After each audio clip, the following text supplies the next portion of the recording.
the first month in review we've done, it won't be the last month in review we'll do. Let me know what you thought of the month of February in the comments down below.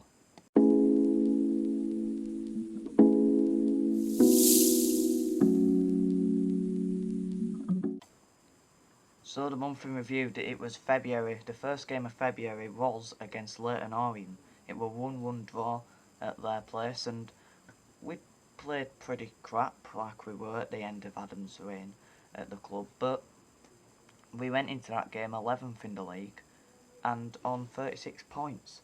So we're actually looking like we could surge a late playoff run, but we drew that game and thought, well, it's given us somewhat to build on.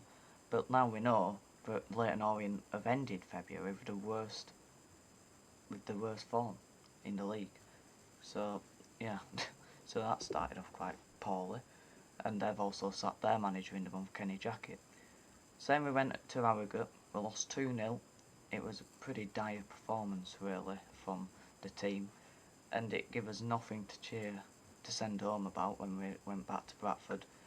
And Harrogate didn't play that well, but they hit us on the break and scored a couple of goals. And then we went and played Harrogate again and lost 3-1, and between them games for Harrogate, they were the only games they actually won in February, us twice. But before that, we played who did we play? We played Stevenage after their first Harrogate game, and we won. It was the last win for Adams. It was a 1-0 win, and it was a goal from, who scored it? Walker, and got injured after it, so that went well. But obviously we're missing Walker, and we've been hit with injuries in February as well, which has limited the number of players we've been able to use. But it's still one of the best performances against Stevenage, was it? We had about 16 shots, they had about 15. Possession-wise, they had 60, we had 40.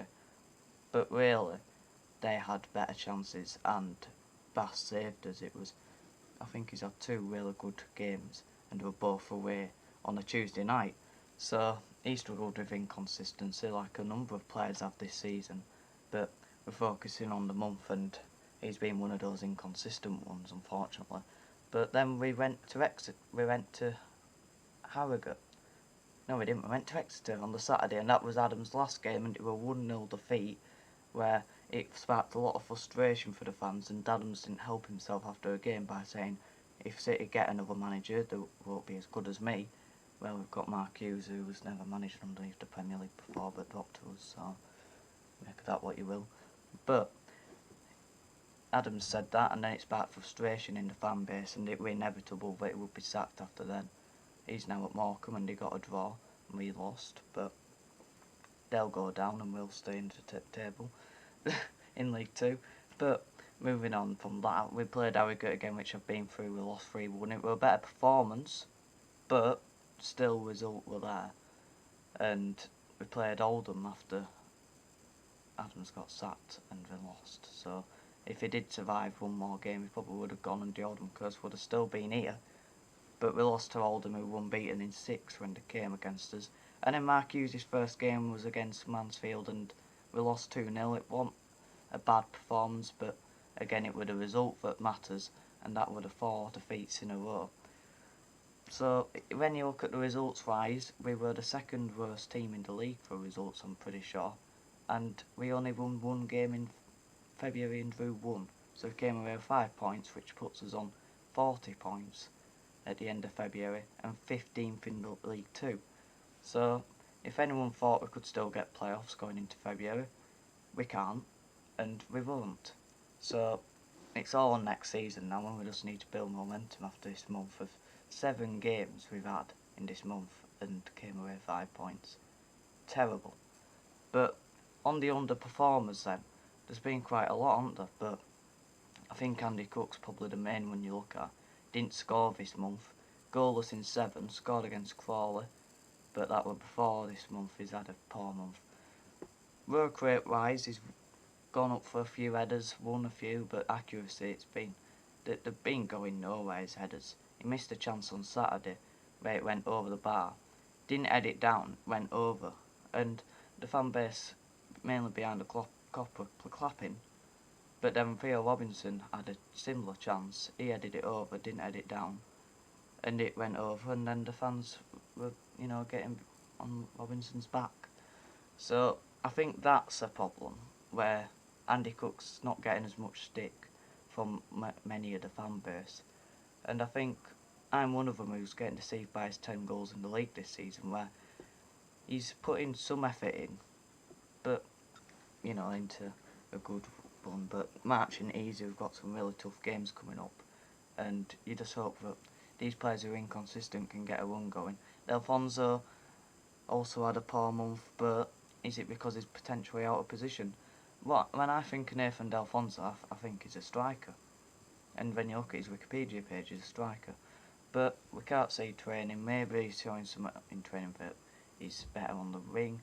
Maybe he's just been around pegging square holes, square pegging round holes, and we're just using him wrong really. But I don't know. We're not at the training ground, so we can't see what's going on. But we can see from the stands that he ain't a winger, and he ain't doing well out wide either.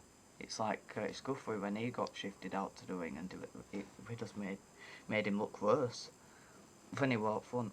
And then Callum Cook and Daly are under the same category. They're both attacking midfielders who have gone missing in many games, mainly this month as well. And whether this is a tactical issue or just them two not putting the effort in, I'm mainly thinking it's a tactical issue where there's no point playing with an attacking midfielder if you're not aiming for them. And we're more aiming for the width areas to get it out wide and put crosses in, but we're playing with wing backs and no wingers. We've got an attacking midfielder who's going hiding because we're trying to get the ball wide. So, yeah, I think it's not necessarily their fault why they're going missing. But, yeah, and then I think Elliot Watt gets a lot of stick in the fan base, and you could say rightly so, but this could be another tactical issue where, is it because we're too narrow? I think Elliot Watt's best quality is playing balls in behind their defence and switching the play. He did it a couple of times on Saturday, where he saw Luke Hendry on the wing, played a few really good balls out to him, and I do feel like if we had more width and played proper wingers and he had someone to hit out wide, he won't get as much stick because his passing would be quite accurate. He misplaced one or two, but he hit about 4 or 5 out to him, so I think he's always that player who will look for long passes, and sometimes they'll come off and sometimes they won't, and then when they come off you go, oh, that's a good ball, and then if you don't, he gets a lot of stick for it. But I think he's got quality.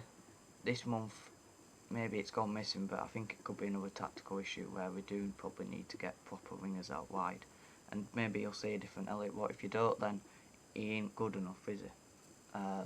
But then moving on to the player of the month, if you like, I'd give it to Songo because he's stepped up in centre back. He's came in as a defensive midfielder.